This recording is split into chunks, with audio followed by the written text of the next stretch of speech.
Hello guys, sorry for the late video. நேற்று record பண்ணேன், அது என்கிட்ட ஓபிஎஸ்சில் ஏதோ ப்ராப்ளம் ஆயிடுச்சு. அதனால் வீடியோ பிளாக்ல இருந்திருக்கு. இன்னைக்கு பார்த்துரும். கோல்டில் என்எப்பி முன்னாடி ட்ரேட் எடுத்திருந்தேன். செல்லு என்எப்பியை கேட்ச் பண்ணலாம்னு, அந்த செல்லுக்குரிய தான் பார்க்க போகிறோம். பெருசாக ஹையர் டைம் ஃப்ரேம் கான்டெஸ்ட் இல்லை, மிட் டைம் ஃப்ரேமும் லோவர் டைம் ஃப்ரேம் என்ட்ரி மட்டும்தான் இருந்துச்சு. ப்ரைஸ் 3 டேவோட ஐயே எடுத்துருச்சு. கோல்டில், சில்வரில் எடுக்கலை. இது எஸ்எம்டி ஆக்ட் ஆகிடுச்சு. இந்த இதுதான் எஸ்எம்டி ஆக்ட் ஆச்சு. ஆக்ட் ஆனதுக்கப்புறம் ஒரு நல்ல இப்போ இது இப்போ நம்ம பை தான் புஷ் பண்ணணும். இந்த லோலாம் எடுத்துருச்சு. இந்த ஆர்டர் பிளாக்லேருந்து பார்க்கும்போது இந்த எஃபிஜி இங்கே அடுத்த பிடிஆரை க்ரியேட் பண்ணல.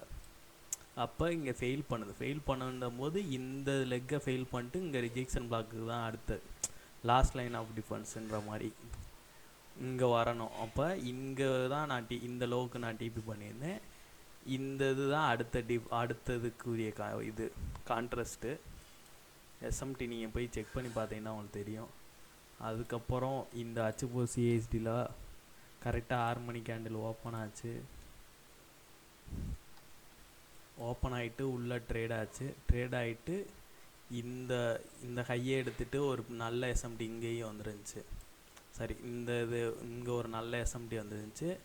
கரெக்டாக நியூஸுக்கு முன்னாடிலாம் இது நியூயார்க் ப்ரொட்ராக்ஷன் லெக்குண்டுவாங்க. செக்ஷன் ஓப்பன் ஆகி ஃபஸ்ட்டு 1 hour ஆப்போசிட்டாக ட்ரேட் ஆகும். ப்ரொட்ராக்ஷன் லெக் முடிஞ்சு சிஎஸ்டி வச்ச உடனே இந்த கரெக்டாக சிஎஸ்டி வச்சுச்சு. சிஎஸ்டி வச்ச உடனே நான் என்ட்ரி போட்டேன்.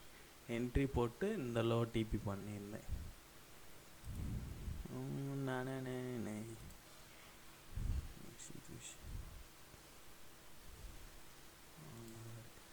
இந்த லோ இங்கே தான் என்ட்ரி எடுத்திருந்தேன். என்ட்ரி எடுத்துகிட்டு இந்த லோ டிபி பண்ணியிருந்தேன். தரமோ ஜிசியில் நினைக்கிறேன். ஆமாம், ஜிசியில் தான் இருக்குது.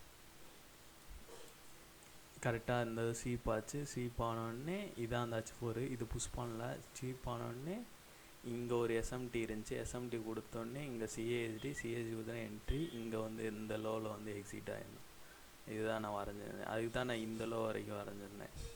நான் எதிர்பார்த்ததே அந்த லோ வரைக்கும் தான். அதுக்கப்புறம் பாருங்கள், ப்ரைஸ் தரமாக ரிஜெக்ட் ஆச்சு. ரிஜெக்ட் ஆகி மறுபடியும் அந்த கன்சால்டேட் ரேஞ்சுக்குள்ளே தான் ட்ரேட் ஆகிட்டு ப்ரைஸ் மறுபடியும். இதுதான் கைஸ் நேத்தோட கோல்டோட இது.